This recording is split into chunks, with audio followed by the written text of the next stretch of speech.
ready for the grimiest and grittiest of all podcasts, pro wrestling, music, and entertainment is the Ewokk and JB Show. Yo, what's cracking? We took a week off, you know what I'm saying? But we back, man. We back crazy. This is the Ewokk and JB Show, hitting it hard, son. We close. We close to June 12th. We close to June 12th, Mr. John. But, we got to do this podcast late, you know what I'm saying? But even though we got my boy Phil Earley on the podcast, how you feeling, bro?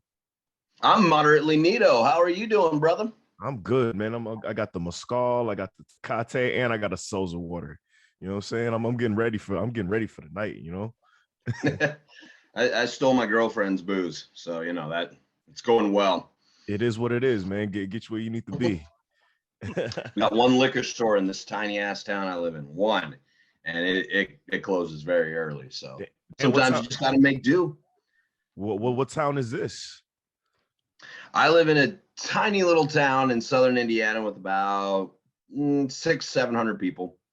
Damn, that's damn. Oh yeah, that's rough. That's too many people. It's too many people for me, man. That's too many people for me.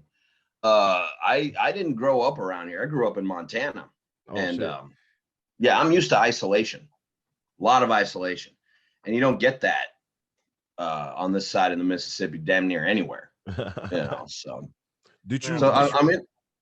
Yeah, so I live in a small town, but it's still so many people, and there's always highways with people coming and going, and I can see my neighbor from my front door, and I hate that. Snap. I don't like being it. Yeah. No, that's wild because I don't know, man. I'm getting into my deep into my 30s. I'm thinking about relocating, go to Canada or something, just in the woods like Brock Lesnar or something, you know? Yeah. Well, hey, man, we just opened up that new partnership with the Alberta Wrestling Academy. So who knows? Ewokk in Calgary, that could probably happen, bro. Hey, I could move, man. I don't care, man. As long as I'm sleeping somewhere, we all good. They got good tasty beer down there in Canada and everything, man. Oh yeah. Beer in Montana is better though. I'm just gonna throw that out there. I played lacrosse in Montana a couple times. Oh no shit. Yeah, that's awesome. A couple times. Oh wait, I gotta watch the swearing? Sorry. No, fuck no, that. you You're don't. good. You're good. No, you don't. Ah, cool. Nah, bro, you friendly fucking entertainment. Yeah, you can say whatever you want on this episode. We uninhibited, man. We don't give a fuck about nobody, nothing. You know what I'm saying? So, your start, did you start wrestling in Montana, or did you go elsewhere? Both. A little bit of both. Yeah, when I was 27, I think that would be in 2011. There was a chapter of the NWA opened up in Montana. It was I can't even remember the name of it because I only trained there for about 3 months, and then my ankle went from here all the way to here and then back, and I couldn't walk for about 3 or 4 years there, and I was kind of in this situation where, long story short, there was a felony warrant out for my arrest, right? And I had to save up enough money while I was letting my ankle heal to go wrestle. And so basically I saved up enough money in Montana to get the hell out of Montana. And I went to Louisville to go train with Rip Rogers and Matt Capitelli down at OVW. So I did have some training before I started training. And technically I can say the first time I stepped into the ring was when I was 27. So technically I've been in the business 11 years, but let's be realistic here. My real training and my real time in the business didn't start until I was training with Matt Capitelli and Rip Rogers when I was 32 back in 2015. So. Oh shit, man. Cause I've had 2 stints in the wrestling business also. Once when I was 18, and then I started again when I was fresh 30, probably a couple weeks out of my 30th birthday. And yeah. The second time around is the best time around, honestly. Mm-hmm. I feel a little bit. I just think when you're in your 30s, you actually appreciate things more. than you would if you're like 18 years old. Yeah, I felt more mature. Like I feel like, all right, cool, this is what I need to do.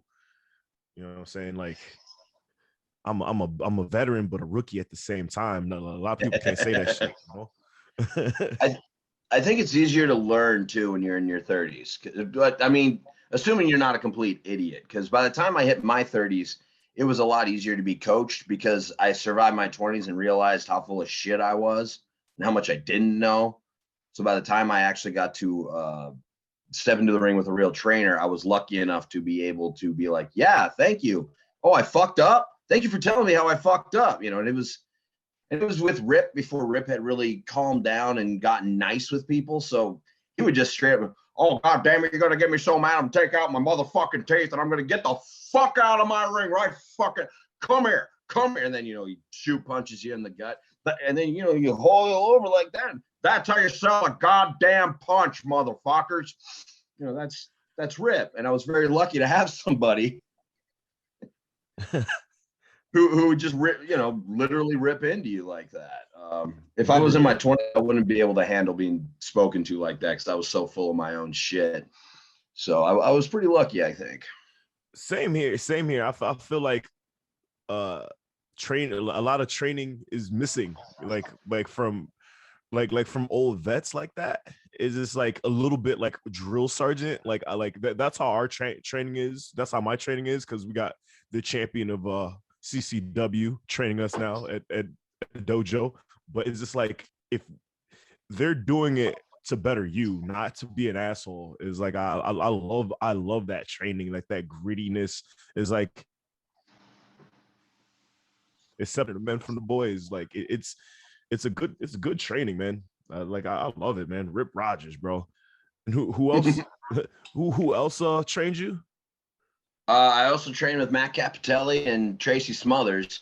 My first 10 weeks of Tracy, I was very lucky to be his driver for a while. So I got to go on the road with him, and it would be me and him for days at a time. And I just got to sit there and listen to him and listen to him and listen to him and listen to him. And you always walked away, even if it was just, you know, a 30-minute conversation, you always walk away with guys like Rip and Tracy better in some aspect. You always learn something. You're always better.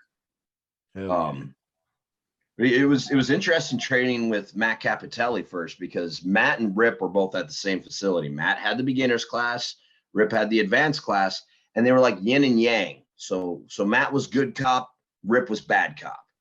You know, Matt was the nicest, most patient man. He's gonna encourage you. He's gonna tell you everything that you did well. And Rip's the motherfucker that's gonna come in and tell you how full of shit you are. And they played off each other so well, and I really do miss both of them very much, very much.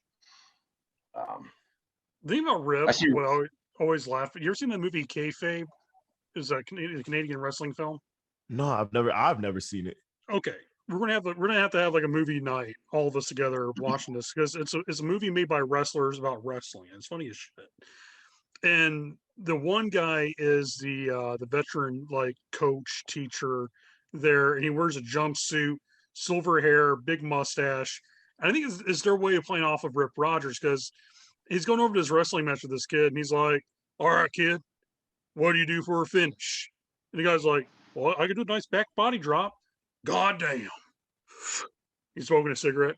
You do a back body drop. Well, ain't that some shit? Okay, what else do you do? Well, I do a slingshot. Why, hell, boys, he'll pack a house with that slingshot. And it's just the funniest thing ever. And it reminds me, anytime I see like any Rip Rogers interview, Rip goes into, well, what do? You do a fucking moonsault. Well, shit.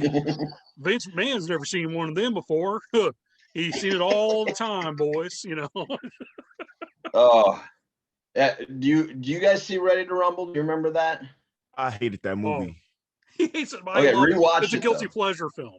Yeah, totally. But Rip Rogers is in that. Yep. We just call him Sal Mandini. You know, I'm Sal Mandini. You want to wrestle? Like, because you know how Sal could just take like all these young guys and twist them up, and Rip can do that. Rip is still just as strong as he ever was. You know, he could grab your arm and break it if he felt the need. And so Sal Mandini always reminded me of Rip Rogers when it came to a fictional interpretation of him. You know, he even looks like him, haircut and everything. That's probably who it was written. That part was written for, but pretty much. It was too hard. Yeah. Yeah, man.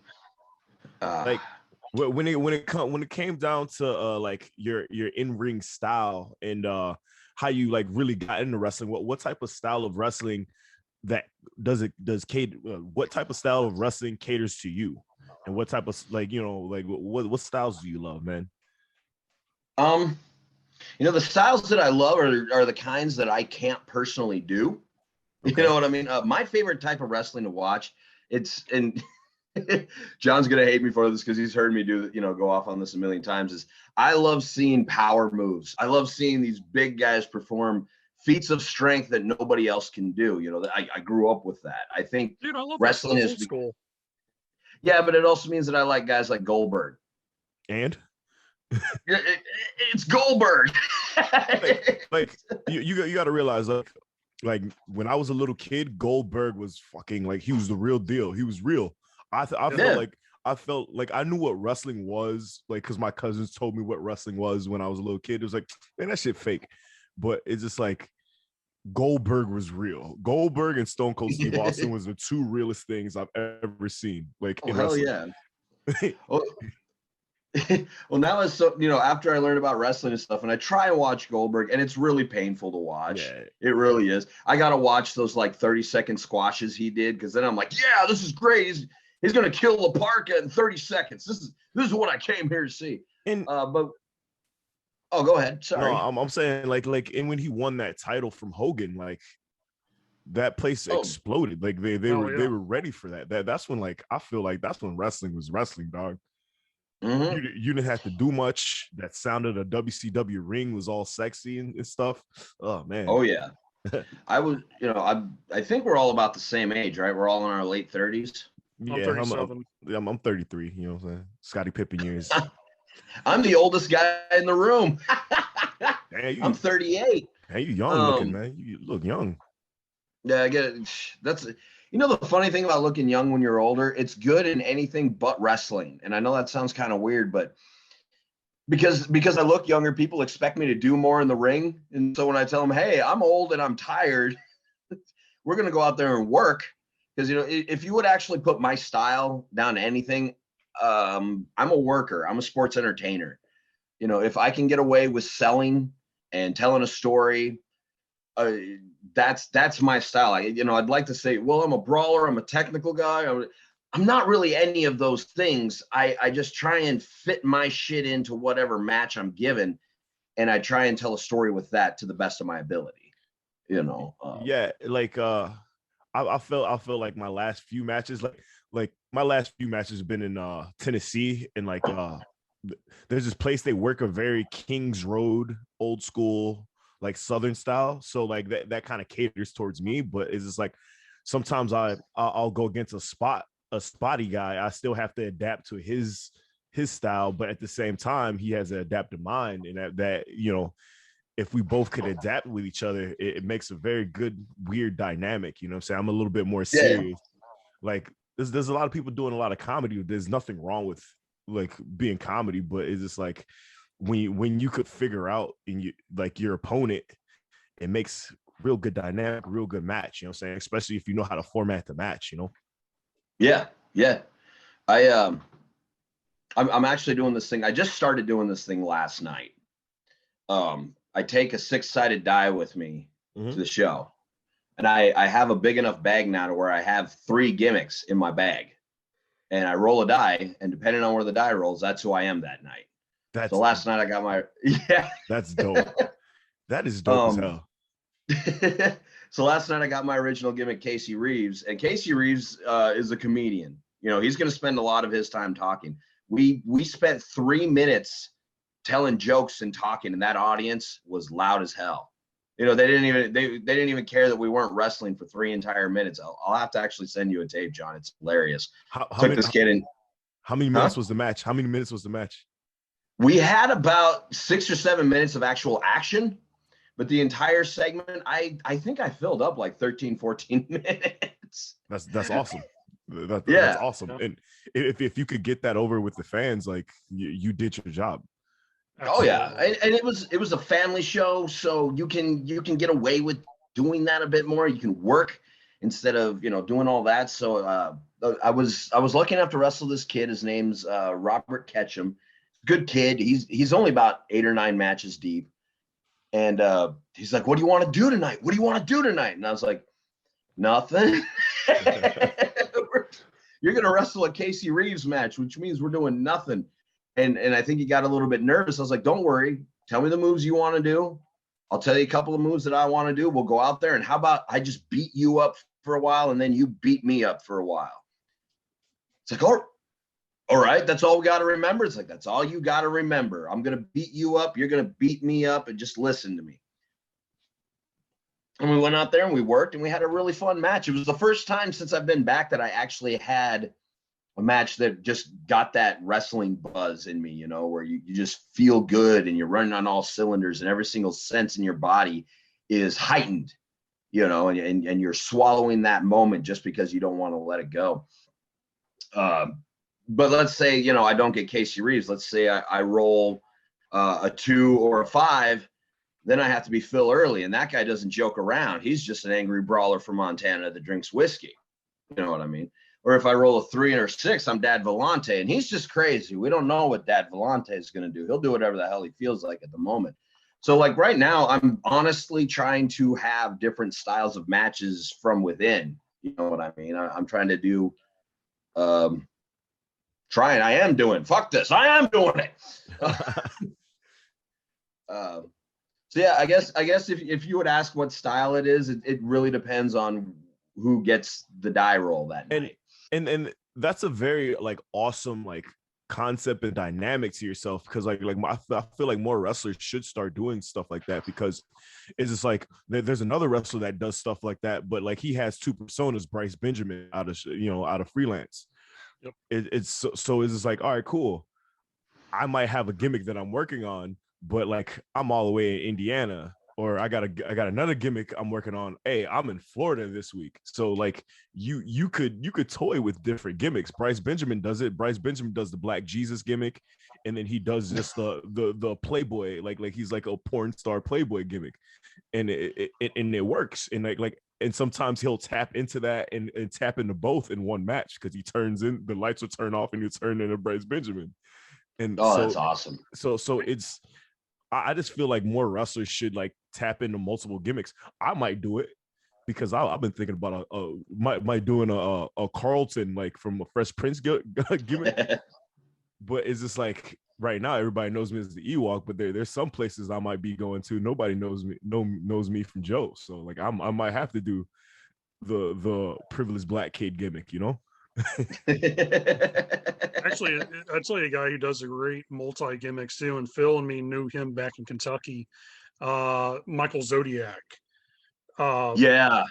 Dude, he could, when he takes off his mask, you would never know that was him, because he just looks like the boy next door, uncle, friendliest, neighborly Christian guy. And he could wrestle technical, he could wrestle lucha, he could do death match brawling. Like the dude's like probably pound for pound one of the best hidden secret wrestlers, hidden gems in the United States for the last 20 years. Hands down, he's been that fucking good. And every time I watch him wrestle, I'm like, we're gonna do tonight. If he's not booked as a Zodiac, he's like, well, I'll be doing this or I'll be doing that. He was like the one guy who would open up his gear bag and he had like 3 or 4 different gimmicks he would do. And I was always impressed by it. I remember one time he wrestled 3 different gimmicks in one night on a taping, because there was like 2 or 3 workers they canceled. He's like, hey, I got this, gonna do double duty, sure. And every match was different, and I was just like, just worker, man. He's guys could take a lot from him. Bring a mask, buy a mask, have a different gimmick, have a gimmick. Say if you don't want to lose, say if you're a champion in another company, you're booked somewhere else to wrestle and you have to go down. Okay, well, hey, I got a mask gimmick. How about I do this, but your guy over, do the jobber guy gimmick. Cool. All right, here you go. Bang. I actually have a Zodiac sticker on my phone because I love Zodi that much. Great. Hell of a gear maker too. Oh yeah. He makes gear, he makes stickers, he makes merch just of any type. He can wrestle any type of match. He travels all. I do believe he's living in his van right now. He He's converted that right now. into a home. Yeah, he's living in a van. Yeah, He's just traveling to show, living in his van. Yeah. No, he's the coolest. He is the coolest. That's legit, like, passion for the business, bro. I love wrestling to a point, but it's just like, man, like I ain't ready to live in no van yet. and here's the thing he does smart too. He has a massage therapist license. Okay. Yeah. So if someone's injured at a show or one of the guys is beat up, he pulls out the massage therapy table and will actually help guys nurse their injuries and help people, with. I was like, dude, he's smart, and he charges like per hour. So he'll get a line of people up there, man. He'll knock them out and make extra cash just doing what he's been trained to do. Smart. Yeah. That's a worker, man. Smart. Yeah, he's the total package. Complete. Love him. I actually lived in my car I lived in my Ford Explorer for a few months there. And that was some of my favorite times in wrestling. I'm not going to lie. I worked at a Sonic out of Bullitt County, which was a couple blocks away from an Anytime Fitness. So I would just take all the leftover food at the end of the day from Sonic, and just munch on that. And then I would take a shower at Anytime, work out there. And then if it really got desperate to clean my clothes, I would actually wash my clothes in the showers of Anytime Fitness, because you can lock the bathroom door in there. And oh man, I'm domesticated now. I'm normal now. But there are times where I do miss living in my car. I mean, you can literally feel the edge of the world every single day that you wake up. You know what I'm saying? Because you're on that edge. And there's something that you can't replicate unless you're actually on there. And a part of me, the romantic in me, misses it a lot. And that's being hungry, bro. That's being hungry. You kept on driving, kept on moving day by day, man. It didn't matter if you had to wash your clothes in the motherfucking sink. It was like, yo, that's dope as hell, man. That is dope. I didn't want to go back to Montana. There's no wrestling in Montana, If there was, I would have never left. But since there isn't, I had to go. The person that was running that school very briefly, he died. About 6 months after. He died about 6 months after the school opened. Traumatic head injury. Oh shit! Brain tumor. I remember you told me about that. Yeah. I've actually had 2 trainers die of the same thing, traumatic head injury. And then I had a mentor, Chris Silvio. His career ended because he had a traumatic head injury. So it's, I think a lot of people don't like wrestling me because I am so all about being safe. I don't wrestle for YouTube. I don't wrestle for Instagram. I wrestle for me and my path to a better life. And so when I go out there, we're going to be safe as possible. And if you want to do anything unsafe, that's on you, but I'm not participating. It's already dangerous enough as it is. And I'm getting old. So. And amen. I legit say this every single podcast. Never be afraid to say no. Exactly. No is not a bad word sometimes. No isn't always a bad thing. Sometimes no is like, hey, yo, I'm not taking a brain buster off the top fucking rope. Not happening. Yeah. Cause it was funny. Like, hey, Ewokk, we could do this. I was like, dog, you know how I wrestle. Come on. We ain't doing that. And it's like John was there when I did a Canadian Destroyer. That was the first and last Canadian Destroyer you'll ever see me do. It was like the scene from Major League. Yeah. It's like, I did, coach. Don't you ever fucking do that again. Like never. I made like a highlight video of it too. Like I did it, and then like it was the thing for Major League. But like, yeah, it's like I love all different sorts of wrestling, but like I grew up like watching old school wrestling, old NWA. Oh yeah. And then like when I got back into wrestling, it was All Japan Wrestling that I got into to get me into wrestling, and then New Japan and all that stuff like that. Like anything that has the competition sport feel, that's my style. And it's like by now a lot of people in Chicago know that shit. So and if people come at me with some, You want me to do some flips and moonsaults? That ain't gonna happen because I don't know how to do a fucking 450. Yeah, yeah. I can still bust out my swanton, and it's an actual swanton where you do the whole body thing. I've done it maybe twice in the last couple of years. Well, I haven't done shit in 2 years because I couldn't walk for a year and a half. But before that, I would still bust shit out. I'm with you, man. I'm with you. There's plenty of people that do the flips, and I'm not against that. I'm against them wanting me to do that. You know what I mean? Like, if you want to do a flip, that's your bump card. That's on you. Oh, you want to do a moonsault? Cool. Allow me to get out of the way to make sure your moonsault looks as perfect as possible, bro. And like right now, the new thing is with Keith Lee. Now there's bigger dudes that want to do flips and 450s and dives over ropes. And I haven't wrestled a bigger guy that wants to do flips on me and stuff like that. But all I gotta say, I'm gonna say this here, that's not gonna happen because I know there's one dude that loves doing his little dive over ropes, and it's not happening because like right now I'm 189, and I'm not catching an almost 300-pound dude. No. Yeah. No, I'm actually considered agile for somebody my size because I got the dad bod. I'm like 240. That's not bad. I'm not exact.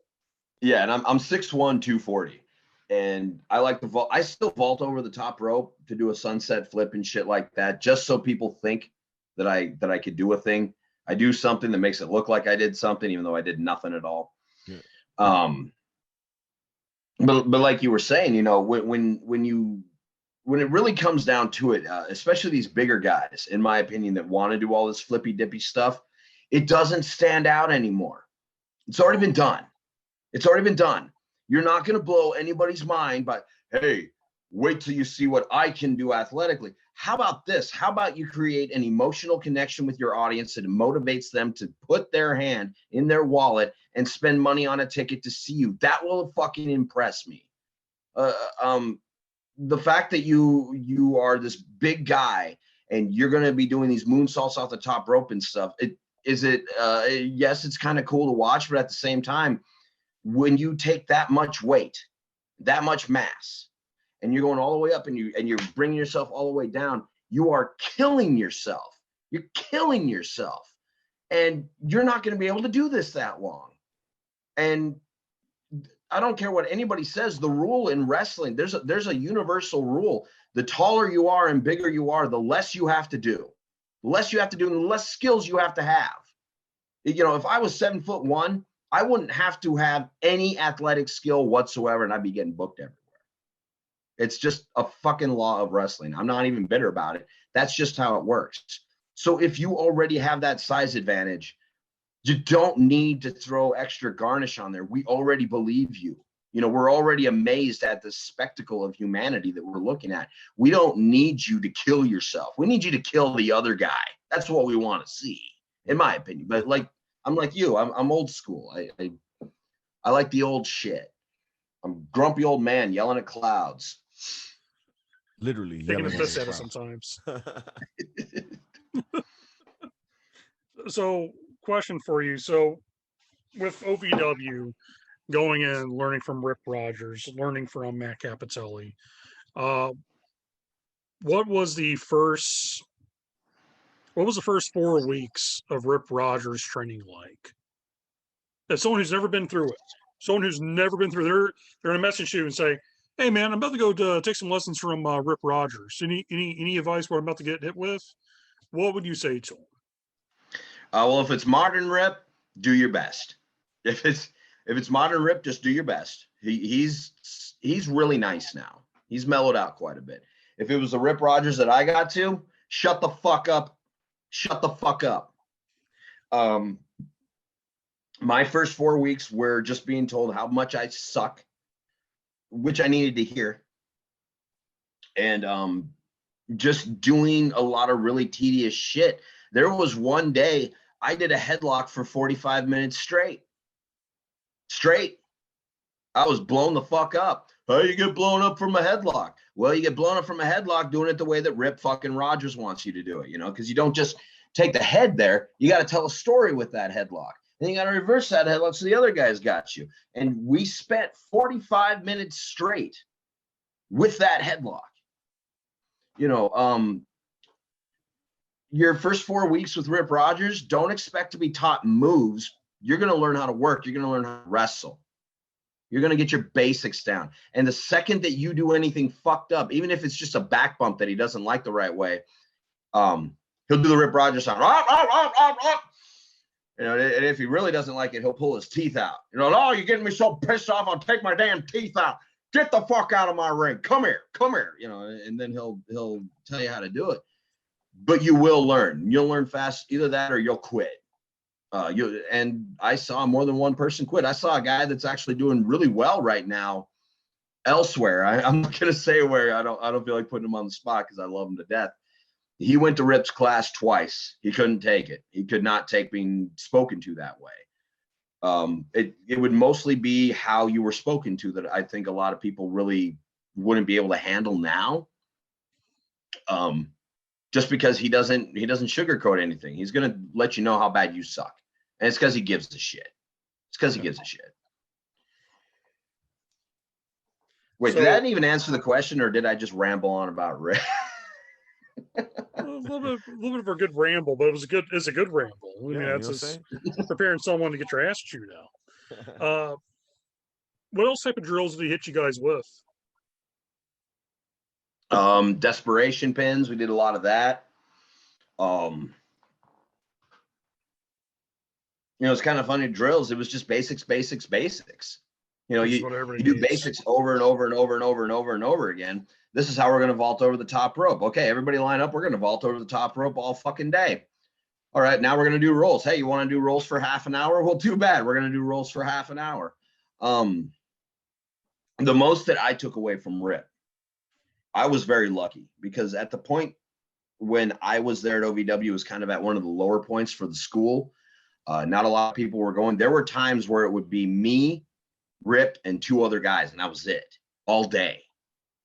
And so I would get a lot of one-on-one time, and then every once in a while, as you know, John, I have a certain deformity in my feet, which leaves me prone to broken ankles a lot. I've broken my ankles literally over 20 times. Damn. And so, Yeah. oh yeah. So if it was one of those days where I was hurt, I would just sit next to Rip and be like, well, why'd they do that? What are they doing that here? Could I do this here? Could I do that there? Could I do this here? And I would just pick his brain. And I was very lucky to be able to sit next to him and just do that for hours upon hours upon hours. And he really taught me a sense of storytelling. More than anything else, I never learned many moves from Rip. I learned the art of professional wrestling, if that makes sense. I like to tell a story. And I don't have a lot of wrestling moves in my arsenal. You know, I got like 5-6 things I do. I just find different ways to get to those 5 or 6 things. And I learned all that from Rip. So if you're going to learn from Rip, you're going to know your shit. You're going to know your shit. I've never seen anybody that spent any long amount of time with Rip that didn't know their shit. And the people who say that they spent time with Rip that didn't know their shit, you can tell. You can fucking tell if they're lying or not. And there's a lot of people that will lie about it. You know, they'll go to 1 or 2 sessions and then boom, they leave because they don't want to put up with that. And they'll tell other people, yeah, I went to Rip's class. You went to Rip's class twice. You're not a Rip Rogers kid. You know, just doesn't work like that. There was a few kids. There was a few kids. This is like 2 years ago. There was a kid that said he went to Dr. Tom's school, and then like somebody hit up Dr. Tom. Was like, no, that kid only went to one class. Yeah. You see a lot of that. I think a lot of that is it's just the impatience of youth. You know, when you're younger, and if you're undisciplined, you're going to take every little feather. It doesn't matter how big or how small the feather is. It doesn't matter if it's just a strand of that feather. And you're going to put it in your little useless cap, and you're going to try and throw that around to everybody for clout. Doesn't matter. Doesn't matter, man. what you do in the ring, they'll notice. Like, I'm not the best in the ring, but I know how to not hurt the other guy, and I know how to tell a story, and that's what I got from Rip. If I would have spent as little time in Rip's class as I've seen other people do, I would be even shittier than I already am. Rip took a shit sandwich and he made it almost edible in me. So that's how good he is. He turned me into a half decent hand. So I have to ask this question. When I first heard about you, Phil, I was still in Kentucky, and a good friend of mine and yours, uh, Donnie, aka Alex Angel, you guys were running around a lot. And Yeah. I kept on hearing everybody's like, oh man, Casey Reeves. You got to see this Casey Reeves guy. And the first time I saw him, he has like this like Stevie Richards like half cut up The crop shirt, top, the little crop top. His dad belly's hanging out, the fro on the chest, the whole thing it was like the most over thing you ever saw. It was just Oh, man, like so goofy, it was over. He sound like a character. I like people like that. You know, I like Oh, people dude, like that. yeah. Phil's nothing but a character. That's my shit, man. Character. Phil is the character. But I have to ask, so what was creation of Casey Reeves? Like, what is the backstory of Casey Reeves? Well, the name itself comes from Casey Jones and George Reeves. Casey Jones from Ninja Turtles, and George Reeves from. There we go. And he's got a Mikey shirt. It's a Mikey shirt. You seem like a Mikey guy. Yeah, because it is. Yeah, there we go. And George Reeves from the old Superman television series from the 50s. Those were my two favorite kind of heroes, the hero with the maniacal edge, and then your babyface hero. And I just thought that the name sounded nice, and when I started off, that was just, it was a way to escape. Like, nobody knew that my real name was Phil for about 3 or 4 years when I first came down here. I just introduced myself as Casey to everyone because I think I was just trying to run away and start new. But by the time you saw me with that gimmick came along for a very, very specific reason. I was starting to get cheered there at PTW, Larry's show, because I would come out with a leather jacket, my long hair, I had a baseball bat, and I would talk shit, and I'm starting to get over, and I realize I'm starting to get over, and heels aren't supposed to get over. I was like, well, I work in Central Kentucky. They're a bunch of homophobes. So I'll just dress myself up as ambiguously as possible. And I won't say I'm gay because I never did. I never went that far. But I'm going to put it in their head, and I love that about wrestling. When wrestling does that every now and then, like Billy and Chuck.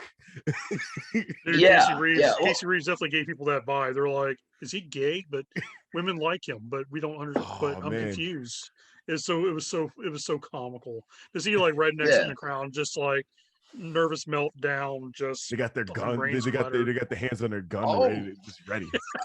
Oh, they would. The heat I got was nuclear. There was one place, we were in Paris, Kentucky, and you had like 100 people chanting in unison the F word, and not fuck, the F word that I don't want to say because that word has a lot of hatred attached to it. Yeah, we can't say that one on this show. We can say everything else. Yeah. We can't say that one. But they're chanting it at me. The kids in the audience are chanting it at me. They're rah, rah, rah, and I'm just sitting there going like this. Just doing that with my hand. That's all I'm doing. But they used to do that to Cornette too. They people used to like he wasn't like, he wasn't gay, but like his he's a mama's boy. Yeah, his repertoire. Oh, he's definitely a mama's boy. Yeah, like what he wore to the ring sometimes. He had glitter suits sometimes. That's crazy though. Like, you got that type of heat. So like people like, we want him to lose. We want this kid to lose. Like you flipped it on him real quick. I like that. That's dope as hell. Well, it also kind of had it kind of fucked me a little bit because the people that I was going through at the time didn't know that I was going to change it up like that. Oh. And I think they didn't like it because all of a sudden they're not posting my promos on the page anymore. They're not putting me on the flyer anymore. And if they do put me on the flyers with the old gimmick, but we're getting more heat than anybody else. You know what I'm saying? We're getting nuclear heat, and then they Alex Angel came in and Jesse Lundis was there. Love Jesse, man. Wonderful. Yeah, I love him to death. I can't say enough good things about him. He was always good to me. Alex was always very good to me. But they brought them in the week that I showed up with this new gimmick. So and I feel bad for the booker, because the booker's like, yeah, we're going to have this long hair anti-hero guy with the baseball bat and the leather. Nope, that's not what you're getting. You're going to get an eccentric individual. And that's what they got, man. That's what they got. And I call myself the sex champion. I had a belt that says sex champion on it. It's a huge belt, and because that plays on the insecurities of your typical toxic male. Like, well, is he gay or is he coming for my girlfriend? I don't get it. I love it. That's when the old scanners from the movie Scanners started. They're just like, I just don't know how to. Do I hate them? Do I cheer them? No, I don't. Yeah. And it's so. That was so over, man. Really, it was. It was. I love that you did your hair. You did the whole 1990s Jericho thing too, where you had your hair up with the giant pigtail. Yeah, that was so hilarious. Oh no. Oh yeah. And that gimmick, it was over. I got to take that thing all over this country. I should really put that on my wheel of gimmicks again. Just to have that out there. But I change my gimmick about once a year. I've noticed. I can't stick with anything. I get bored, and there's so many aspects. You're supposed to be a character that's yourself with the volume turned way up. I don't have just one version of me. I'm bipolar. I'm PTSD. I'm schizotypic personality disorder. There's a lot going on up there, and I like to express it in different ways. I also consider myself an advocate for mental health awareness, which has its ups and downs. I just like to show people that you can have mental illness and you can have all these problems, but you can still do things that you didn't think you could, if that makes any sense. Yeah, it makes a lot of sense. Yeah. Yeah, because I've seen so many people, they feel like, because they get a diagnosis, it's like, okay, well, my life is over. It's like, no, your life isn't over. You just have to learn how to make it work for you and what you do every single day. And some days, like you said, me and you talk about this, man. I have PTSD myself. I mean, I know what it's like to have a flashback, have a bad moment, have a bad day. And this shit's bad, like a certain smell could trigger you, a certain sound could set you off, And I tell people all the time when they ask me about it, I was like, yeah, there's days you'll have a good day. And then there's days you have a really bad day. And the bad days, you just want to lock yourself up in a room and hide from the world. And then the other days, you're the most creative goddamn human being that walks on the face of the earth.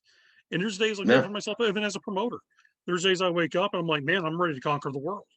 And there's been some days my wife has to kind of light a fire under my ass. It's like, hey, I know you're having a bad day, but the world needs you and you got this. Shit, literally at the announcement you had the other day, boy, you got the world. You got the whole world now. Yeah, you do. You do. I'm just trying to go to Canada, man. I'll send you and Phil both to Canada. We'll take a road trip together. It'll be fun. I'm getting my passport, baby. I'm seeing the world. This is my goodbye tour. This is my last run. I'm seeing the world. I'm going everywhere I possibly can. I'm going to work as much as I possibly can. I'm going to work as much as my body allows. I should say that, because it doesn't allow me to do much right now. But and that's another thing that kind of we were talking about earlier. When you look young, how it can actually work against you is it's really hard for me to convince a lot of people, like, hey, I've had a shitload of injuries. My body has a lot of miles on it. It had a lot of miles on it before I even started wrestling. we can't do all this shit, you know, and oh, this guy's lazy. I'm not lazy. If I was lazy, I wouldn't even be here. You know. Yeah. That's, and I don't get bitter about it. Sometimes I get frustrated. I don't get bitter about it. You know, I used to. When I started off, I would see all these young guys that can do all these things. And, you know, well, in my 20s, I could have done that about, 12 breaks ago, 12 fractures ago. I could have done that. I can't now. And I would get mad. And then what's the point? You know, I get to be a part of something that I love, and I get to learn more about it. And that's kind of where I'm at now, is just being grateful to be in the business in any capacity.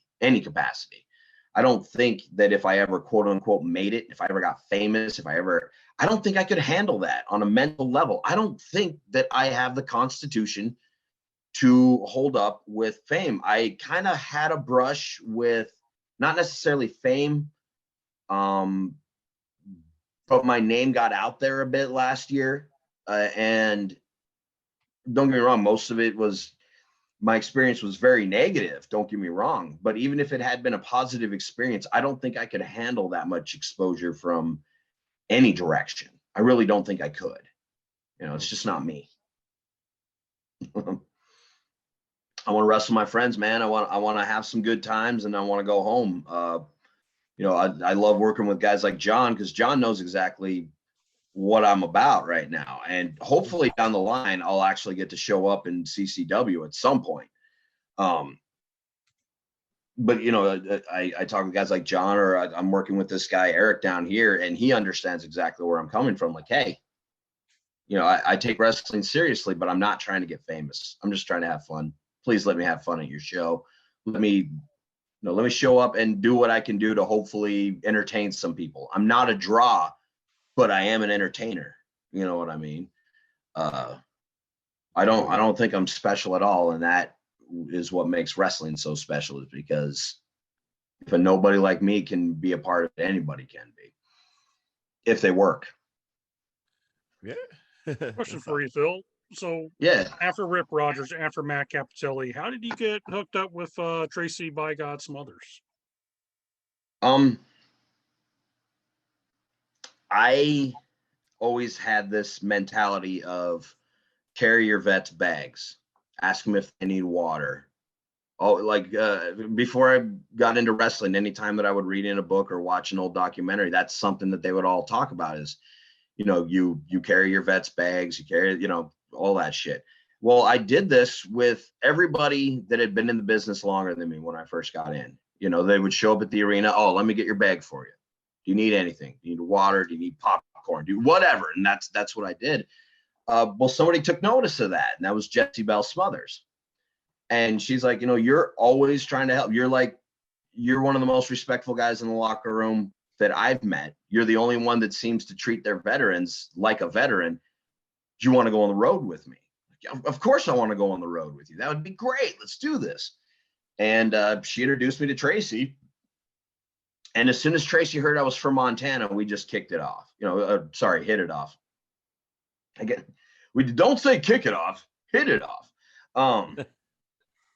And man, we just talked for hours that day, and I think pretty much anybody that's ever met Tracy knows that Tracy loves meeting new people, and he loves hearing their story, and he loves talking with them about it. And he never meets a stranger. That's one guy. He never does. Meets a stranger. Sweetest man to ever live, man. Honestly. Oh yeah. You could have met Tracy for 5 minutes at a truck stop 11 years ago, and he's going to remember you. And Tracy was the first guy since Rip Rogers, and Tracy were the two guys that really reminded me of folks back home in Montana. And they made me feel at home. They made me feel like I was talking to somebody from back home. And I was lucky enough to hit him up. And the only reason why I had the opportunity to meet him is because I was respectful to my veterans. I cannot say that enough. If I hadn't have just been that guy, like, hey, can I carry your fucking bag? They would have never been like, hey, get on the road with me. So it does come back if you do that. If you do reach out, and if you are kind to other people and you're trying to help other people, it will come around. You just got to keep doing it. Yeah. That's how I met Tracy Smothers. Oh shit. with the your time with Tracy, like what all states do you all hit up and worked in? I know you was in Illinois and a few other places. Illinois, Indiana, Ohio, Pennsylvania, Tennessee. Oh yeah. There was one instance where I was supposed to be in New Orleans with him, and I was in Montana at the time. I couldn't do that, but I got to go all over this Midwest area with him. I was very lucky for that. I was very grateful, very lucky, very lucky. I miss that. I miss that guy a lot.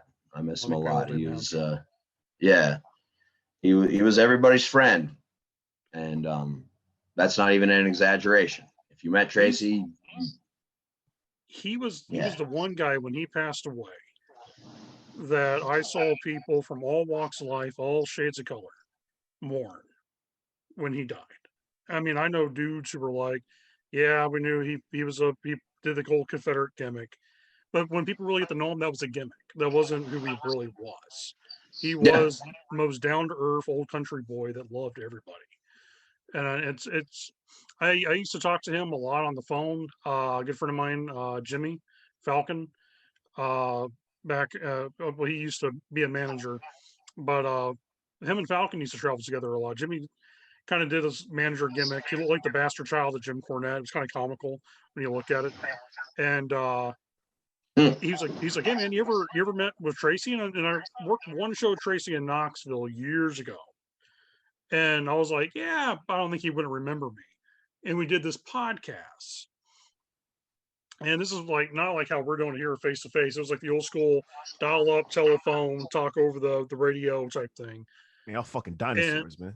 yeah, fuck yeah, dude. And and and Tracy's like, oh man, brother, I remember you. And I was just like, really? He's like, yeah, and dude, he has a memory like a steel trap. Like he remembered dates, times, places. Like that dude had a sharp brain for a guy who had multiple strokes, that had concussions.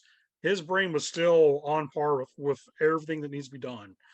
And what I always loved about him was the on this podcast that we did, they had a couple of guests would come on, and I remember one was Gordon Soley's daughter Pam, who had just published her father's autobiography, and he was like, "Oh man, hey, and do you remember that time I wrestled that black bear there in Birmingham, Alabama?" And she's like, "Yeah, my father Gordon, did the play-by-play on." Oh man, and he goes instead of like he cuts it right off and goes into this whole bear story, and he's like, "Oh man, I thought they were kidding around about that bear." I was like, "I'm just gonna wrestle man in a bear suit, right?" And they're like, "No, real life circus bear." And he was like, "Oh shit!" Sure enough, there it was in the ring, brother. I was thinking to myself right there, I can pin this real quick. And Tracy's the only man I know wrestled 3 different bears and defeated all 3 bears in the ring, pinned them. These are fucking like wooded, grizzly ass looking bears. And this man's like, all right, I want to come wrestle you, beat the shit out of you, I'll pin you. Good luck. Damn, like for real, it wasn't no dude in a bear suit, wasn't Benny the Bull or anything. I'll send you the YouTube videos on this. One of them didn't even have a muzzle. And it bit his hand. He pinned. This thing bit his hand while he was pinning it. I was like, damn. Hey, Tracy Smothers, man. Like, bro, you know I'm an ECW baby. You know what I'm saying? Like the FBI, bro. Oh my god, bro. And Guido, yeah. Oh my god, like the FBI got so ridiculous. I think they had like a black guy once. Yeah, it was JT Smith. Yeah, the black Italian. Yeah, he came out singing Sinatra. Yeah, like I love that's why I love the ECW so much, because like there was a time when I was a little kid, like I couldn't watch wrestling, but like I had a TV in my room. Like my parents knew what channels like wrestling came on for a time being, but they didn't know channel 19, 11 o'clock, ECW's coming on for an hour and 30 minutes. Yeah. So like for like I want to say like a year and a half, all my friends are talking about WCW and WWF was going down on WCW, WWF. I'm talking about ECW, and it was like, "What's ECW?" And I'm like, "They're missing out." Yeah, yeah. And then like FBI and RVD and Taz. That's all I needed. That's all I needed, bro. Yeah, We didn't have. What's that? Also, I was going to say the whole FBI gimmick was so ridiculously over for all the wrong reasons, but it was just so funny. It was great. It was perfect. We didn't have ECW out there. Everything that I ever got to see that wasn't WWF or WCW, I had to get a pen pal out of PWI. Oh my God! Trade tapes. Yep. You know, that's how I discovered independent wrestling was through PWI. Like, oh, there's other things. You know, that this is where wrestlers come from. You know, so I'm jealous of you guys that got to grow up with that. Y'all lucky. You don't know how good you had it. Young whippersnappers. That but big the thing city, is, man. Phil, I was part of the tape traders circle too in PWI magazines, so I wouldn't be surprised if I sent you a tape. Yeah, wouldn't. That'd be pretty cool. I only have like 3 or 4 of them from back in the day, but the kid, those are special times. The kid that I used to go across the street and watch pay-per-views, like I would watch the pay-per-views, but I couldn't watch like Raw and Nitro for a little bit because like I was on wrestling punishment because I had a marker and I put NWO in the boys' bathroom in grammar school, and they knew it was me because I had an NWO shirt. so like I was on wrestling punishment. So it's just like, all right, cool. ECW is out. ECW is doing the thing, but it's just like, I don't know, man. It's just weird how things come full circle. But I don't know, man. Wrestling. That's all I gotta say. Fucking wrestling. But tape traders, the kid across the street, his older brother was a tape trader. Because that's when I started seeing like straight up like people going into bombs and Japanese dudes wrestling and N64 is around that time. I played virtual pro wrestling for N64, and it was just like NWO versus the world. I was like, what is this? And who are these people? And it was all in Japanese. And I was like, what the fuck, dude? Like what's going on? And like he was the person that basically taught me that wrestling is a whole entirely different thing outside of WCW and WWF. And like, because all they did in that house was just watch different wrestling. And like I think is that it? Yeah. Oh boy. That's one of the best games ever, man. And the second one was even better. Yeah. It was. I don't have a card for the second one. Yeah, oof. Oh my God. Yeah, but yeah. That man. My other ones were stolen. I don't have No Mercy anymore, but I got this piece of garbage right here. One of the worst games ever. Like I was hoping when the ECW games were coming out, I was like, yeah, this is gonna be awesome. And you're somebody told me that they were making a ECW game that's like THQ, but I don't believe them. I never believed them. And then that came. It's a mod. Yeah. Yeah, there's 2 really good WWF No Mercy mods that cover ECW. I'd recommend them to anybody that has a PC that likes the Aki style games. If you really want to play wrestling games, you want to play modded No Mercy and modded Virtual Pro Wrestling. That's the way to go. Because like my laptop is N64 basically. It's like a PS1 N64. I have all the games that I had when I was a little kid, plus virtual and all that good wrestling shit. And I got all the good mods. I could play anybody. I could play as myself right now. You know what I'm saying? If I wanted to. What mods do you got? I got Open Emu Pro. I got I forgot the names of the shit. I know I got the updated version of Virtual Pro Wrestling 2, and there's like a whole Freem bunch edition? of yeah. I know. Yeah, that's my boy. I love Freem. That's a good friend of mine. Oh shit, that's dope as hell. He actually lives in the Chicagoland area. He might be at your guys' upcoming show on June 12th. Oh well, he needs to make me as a character or something. but yeah, I got that, and I got some other like it's got like every wrestling promotion ever in one. I forgot the names of Was them. it called Showdown 64? Yes, it is. There it is. Hey, you want to know a fun fact about that? What? I made that. Stop. Shut up. For real? You did. Yeah. That is sick as fuck, dog. Oh my god. Yeah, that's on my computer and everything. Yeah, that's mine, man. That Fucking is, A, I'm glad you enjoy it. that's sick as fuck, dog. Oh my god. Took me 5 years. 5 fucking years to make that fucking thing.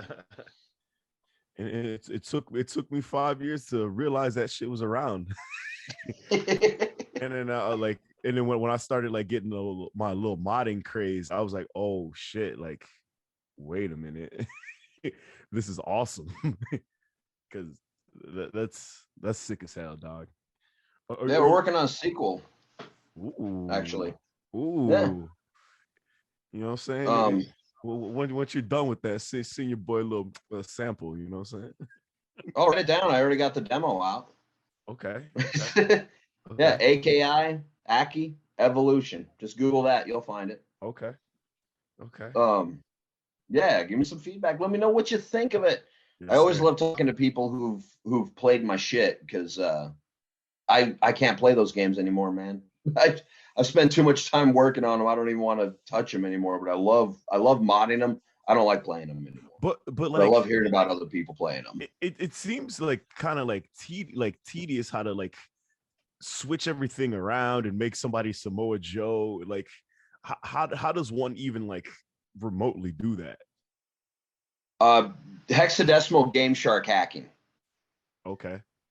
Hexadecimal math is like our math, except I have 6 extra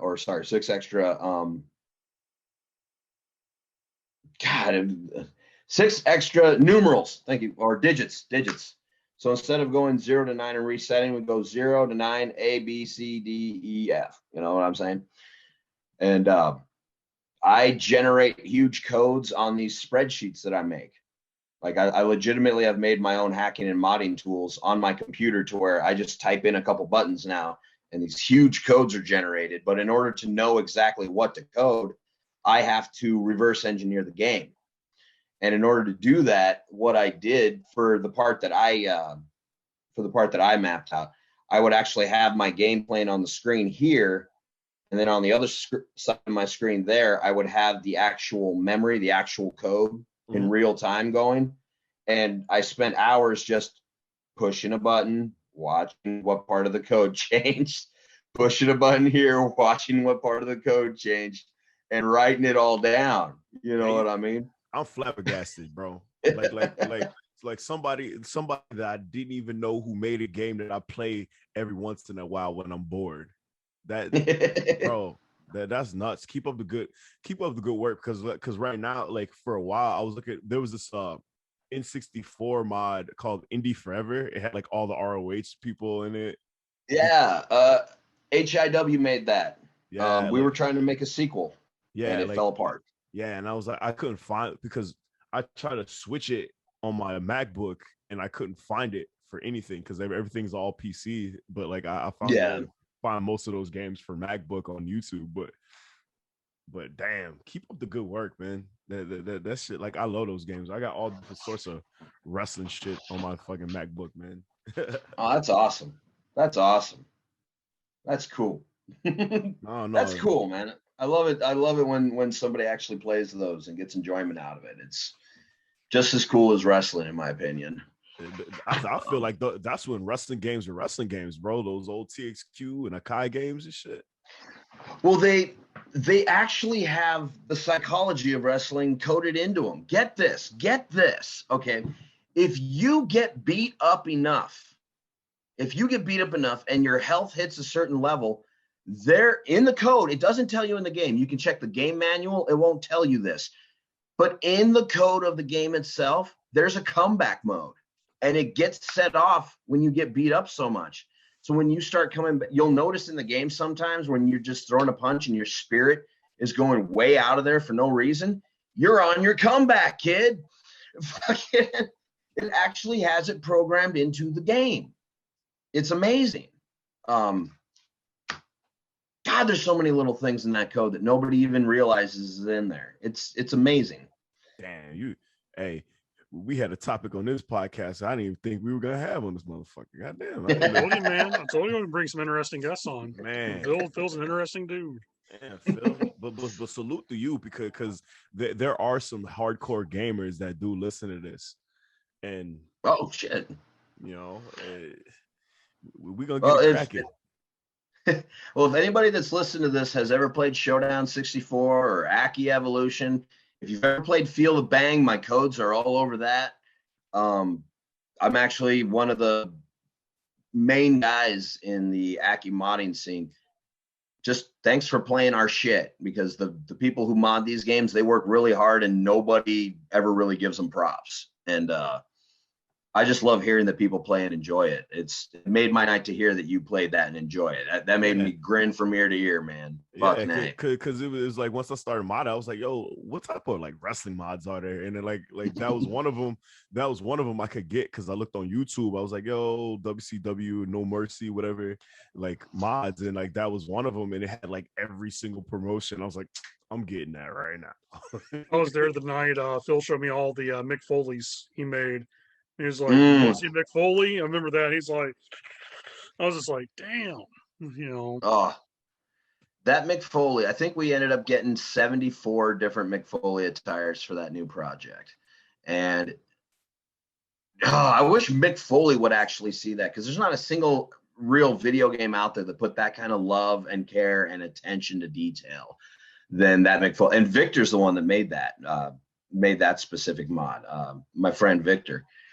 Have you guys ever tried to message him on Facebook or on Twitter? Because he does respond to fans. I've tagged him, and he never got to it. But you know, he's so famous that he probably gets 1 million tags a day. You know, so you win some, lose some. You know, there's a couple guys that follow my game account, like Blue Meanie and a few guys like that, and I was always hoping that one of them would share it and show it, but you know, hope in one hand and whatever in the other, and see how you get shit on both your hands and sometimes on your face when you scratch your head. I don't know where I'm going with this. I don't know. There you have it. All I gotta say, I hope there's a CCW video game coming out soon. You know what I'm saying? That'd be nice. And you popping a code with it. You know what I'm saying? I'm playing. I ain't tell you to do nothing, but crazy. Man, I mean, all things are possible. You never know, man. You never know. Right now, I'm doing more filming than modding. I ain't gonna lie. That's kind of where I'm at right now. I see a green screen back there. You know, I see. I see you doing your thing. Always got a project. I always have to have something that I'm working on, or else I go insane. I go batty, man. I go crazy. So I got to be learning something new. I got to be making something new. I got to be doing something, or I get stuck in here. I'm the same way, man. I'm legit the same way. I always got to keep moving. I'm a mindset where it's 24 hours in a day. I got to get it cracking. Like I recently started getting into sports shooting, like shooting disc and shit like that. It is like, let's make everything a competition in my life. Like that's where I'm at right now, dog. That's great. I got to keep trying new things and try to elevate myself. Like try to get more tools to the belt, you know? Yeah. You know, when your brain processes new information, time slows down. It really does. That's why if you wake up and you just do your regular routine, you're going to feel your day go by just like that, because your brain doesn't have to process a whole bunch of new information. You know, it's all familiar. It's all just checking synapses that have already been created. But when you're learning new things, when you're seeing new things, when you're trying new things, when you're listening to new music, when you're having new conversations and meeting new people, your brain has to create memories. It has to make a registry of everything that's happened there. And that takes time. And so relatively, you feel like time is slowing down. That's why when you try something new for the first time, maybe it's just going on a roller coaster or something, it feels like time is going on forever. And that's because your brain is creating new information. When you go on that same roller coaster the second time, yeah, it's still fun, but it's not quite the same, is it? No. It doesn't seem to hold it as long. That's why I don't go to Great America no more. But that's how you live longer, is the way to live longer is to be doing new things, learning new things, trying new things, going to new places, because your brain will constantly be creating new memories and therefore slowing it down, because time is relative. It's just this weird thing that we made up. And as long as we are giving ourselves new information, we will live longer and get more out of our life. Oh my God. That's my theory. I had to do the same thing when the pandemic hit us, where like all of America was shut down. When I was like, okay, I'm stuck at home every single day. What can I do that won't make myself go crazy? And the thing that actually helped was I made it a goal to learn graphic design, learn video editing, learn something I'd never done before. Yeah. But every day I'll learn something new, a new technique, a new way of putting stuff together. And it kills me when I meet a lot of people. I was like, well, what do you do during your pandemic? And they're like, oh, I sit around the house. I was like, yeah, but you had all that free time to learn a new trade, learn a new skill. I was just, it's, I'm not trying to toot my own horn, but I mean, it was just mind boggled that some guys didn't take advantage of that time. Like, you don't have to go to work. You're getting paid by the government. You should try to do something that will benefit you in the long run with what you want to do. Like that green screen. You said, to us, you bought fabric from Walmart, you put it up against a wall, and now you're making movie-esque style vignettes. You're doing videos that are different from what almost anybody else is doing on the independent wrestling scene. And I'm really mind boggled that how many guys I've talked to, they still like to hold their when they do a promo, they're oh yeah, hey, instead of doing like this. Are we talking about those dickheads again? Yeah. Oh yeah. Because Ewokk, me and Phil, we're all part of the whole film buff thing. I've been lucky. Mickey Grant, the guy who created World Class, he's won awards for his film directing. I talk to him almost on a daily basis. And the thing we're talking about, believe it or not, is never about World Class. It's never about wrestling. It's about film directing and putting stuff together and making whatever you're doing look more authentic and presentable. And so my question for you is, with your films, your vignettes, the things that you're doing that's really standing out, how do you approach that? What is your mindset when you're creating a vignette that you're hoping will grab someone's attention for an upcoming show?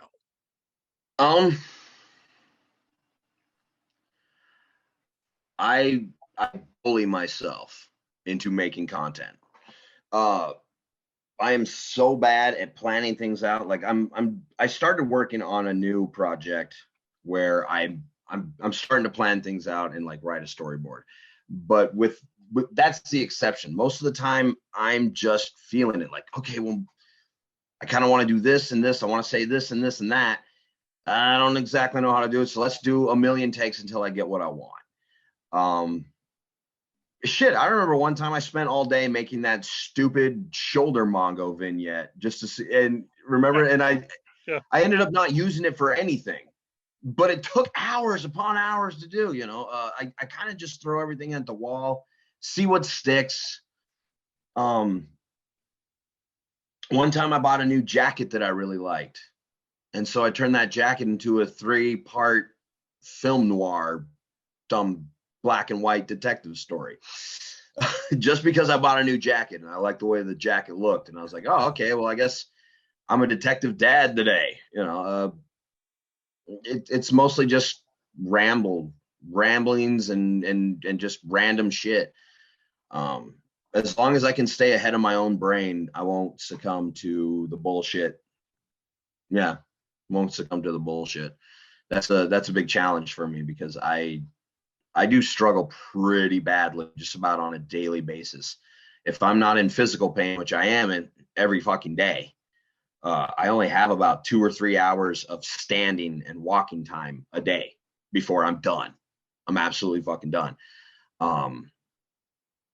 And so I'm kind of filled with the inadequacies of all these things that I was born with. And unless I can find some other way to manifest creativity or just something, I feel guilty, because I don't know. I don't like myself a whole lot. And unless I'm actively pursuing, learning, creating something, I don't have any worth, period. And I know that that's not true. I'm not asking for compliments or anything, but that is my mindset. I do not like myself. And the only way that I have worth is if I'm creating and and entertaining. That's it, man. Here's the thing too. So I know you're talking about like this is your final run with professional wrestling, the ankle injuries, all the things that you've been through. Once you're done with wrestling per se, I mean, I'll say this. So a while back, me and our friend KJ, and you know who KJ is. Me and him talked, and I told him about my 5-year plan. I give myself 5 good years as a promoter with wrestling, build up everything I can, leave wrestling in a better place, help the guys who've been loyal to me, make sure they get signed by a big company or they at least get their dreams of what they want to do. Walk out in the sun going down, be happy. And then the rest of my life, I got planned out for farming, building instruments, and just living a nice, quiet life, out in the country. It's just how I am. And KJ was telling me about his dreams, his goals, what he wants to do when he's done with wrestling.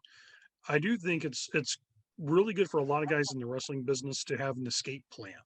The day that you leave the business, to have something to fall back on, or to have something you have a passionate for. For you, do you think it's going to be filming, creating stuff, to make you happy?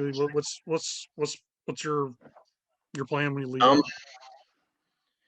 I would like to. Okay, the thing that I would like to do is I would like to be a motivational speaker for troubled teenagers.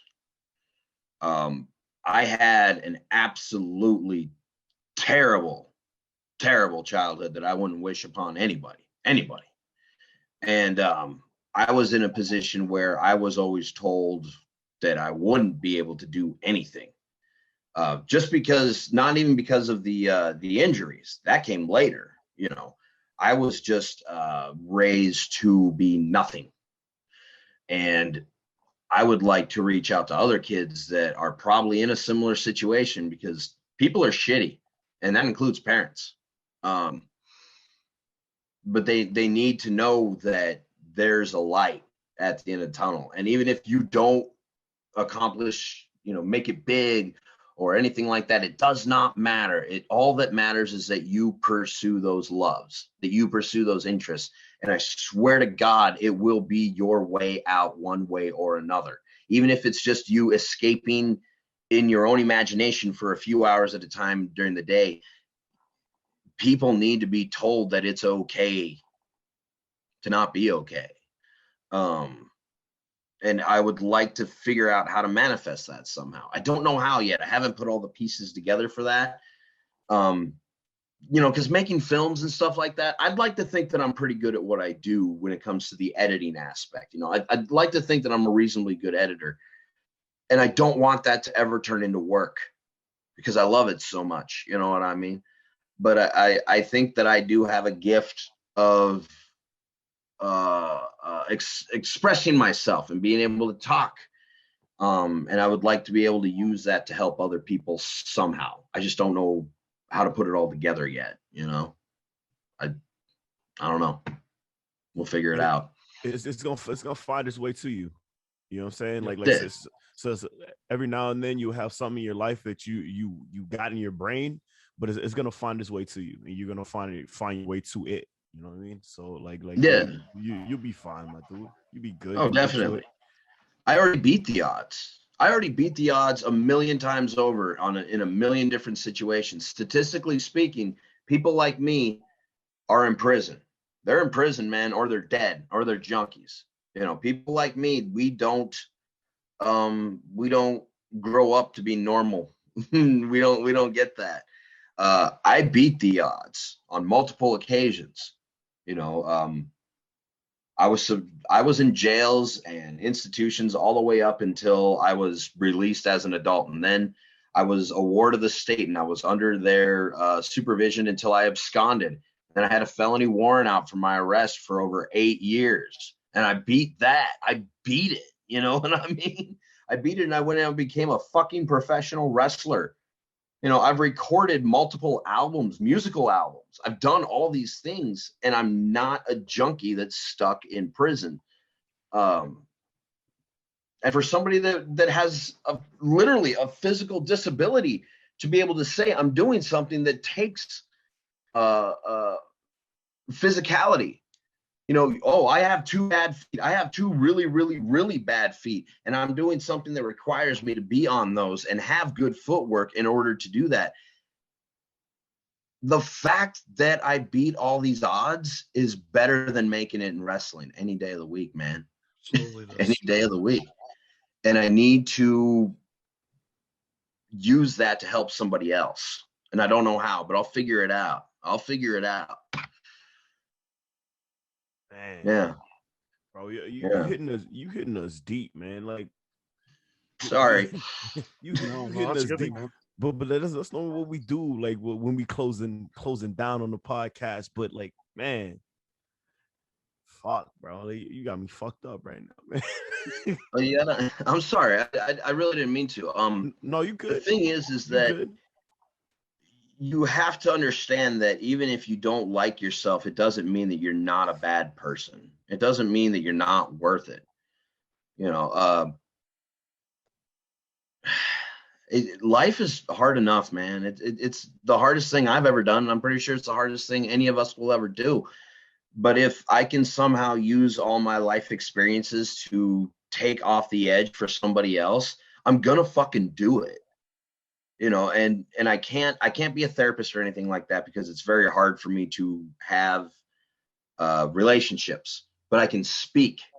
You know what I'm saying? I can be there for them on something. I don't know, man. That's why I said motivational speaking, maybe going around to high schools and speaking and stuff like that. I think I could help in that capacity, but I'm not sure. Well, shit. Hey, all I gotta say is just like, hey, man, there's a thing called a podcast. Like, you know what I mean? It's just like yeah, like I'll be telling John every week I'm gonna cut these up and put them in the put them in the little things and put them on our YouTube. But it's like this one for sure like needs to be cut up because you said some very inspirational shit, man. And like I feel like not only pro wrestlers need to listen to this shit, like my rapper friends, my music friends, my artist friends need to listen to this shit. You know what I mean? And like salute to you for that, for overcoming the odds, man. Because a lot of people, thank you. Because a lot of people don't have the balls to do that. You know what I mean? A lot of people's like, nah, I'm just gonna stay sitting down and chilling. I ain't gonna wrestle. I want to wrestle, but I ain't gonna wrestle. But like, dog, for real, like that takes a lot of balls and a lot of heart to overcome that shit. For real shit. Just because you can't make it big doesn't mean you shouldn't try and be a part of it. Yeah. It's all about you and fulfilling your own heart. You have to fill up your heart with the things that you love. And if there's just one motherfucker that sees this like, hey, I'm gonna get off my ass and do the thing, you made my life better. You've made my life better. That's the best way I could put it. I was very lucky to have people along the way making it here that believed in me. And sometimes they just said the right thing at the right time. I remember a guy I barely know.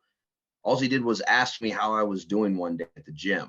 And I don't know why, but it struck me, you know what I mean? And I remembered that. I remembered this guy that barely knew me. He honestly wanted to know how my day was. It was like, fuck, I want to make somebody else feel like that. Life's hard, man. Life sucks, and we don't have to make it harder on each other, but we do anyway because we're scared. I don't know why, but we scare easily, and we shouldn't, because we're kind of cool if we really just look at ourselves objectively. Sometimes. Most fucking sometimes. Do you have any? What's that? I was like, do you have anything like if we're gonna close this down? Do you have anything in closing? And do you have anything? Where do you like? What do you think is missing? This is normally our closing thing. What do you think is missing in professional wrestling, modern day professional wrestling? The thing that's missing in modern day professional wrestling is people being a character. And by that, I don't mean a moniker. People are confusing monikers with a character. They're like, well, I'm the live wire. Well, I'm the pretty psycho. Well, I'm this. A moniker is not a character. A character is something that you are, something that you do, how you react, where you've been, where you're going. Too many people are hanging on to a nickname or a moniker or what they do in the ring instead of who they are in the ring. And I think wrestling would be a lot better if we embraced characters and if we actually embraced who we are instead of what we do. It's what we do followed by who we are now, instead of who we are, therefore this is what we do. If that makes any sense. I don't know, man. I don't know a lot about wrestling. You know what's missing in wrestling? Just, I don't know. I'm old, man. Wrestling's fine. I know nobody wants to hear that, but wrestling's fine. It's going to be okay because wrestling is music. It's fluid. It changes with the times, and we all use the same notes. We just play them differently, and sometimes we have wah-wah pedals. Sometimes we have banjos. Doesn't matter. It all plays music, and sometimes it's a song you like. Sometimes it's a song you don't like. But wrestling's fine. The only thing it needs more of is love, man. Hell yeah. You got anything, John, in closing? Any questions? Nah, just me and Phil's been buddies forever, it feels like. And, I'm just glad to have you on the show, man. Love you, dude. Seriously. Hey, I talked to you. I think I talked to you and Desmond probably more than I do anybody in the, not just wrestling, but just in life in general. Like I talk to you guys on a daily basis. Hey, we Hey, will you come down to the city, get this Korean steakhouse in? Plans pretty soon, actually. Plan to do that. Phil, you ever want to come up, man, let me know. We'll hit the train and if people want to get some Korean barbecue, man. Hey, Phil, just to let you know, I'm 189 now, but when I met John, I was like 230, 245, but I still eat good.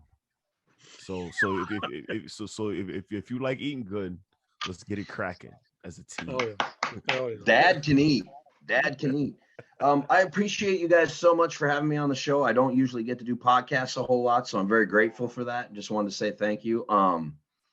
I had a really good time. Ewokk, it was a pleasure to finally meet you. You are a charismatic son of a bitch, and I can't wait to watch you wrestle. Oh, thank you. We're about to get it cracking. Yeah, no, man. No, June you've 12th. got presence. You've got great presence. I love it. It does, man. That's a Sonic Mania background, right? Yes, it is. Sonic Mania is a love letter to the Sonic franchise, and I adore it. Yeah, John, Ewokk, thank you so much for having me. I had a great time. Thank you so much. Yes, sir. A privilege, my friend. You know what I'm saying? I'm speaking for Mr. John Bullard. This is your boy, the Ewokk.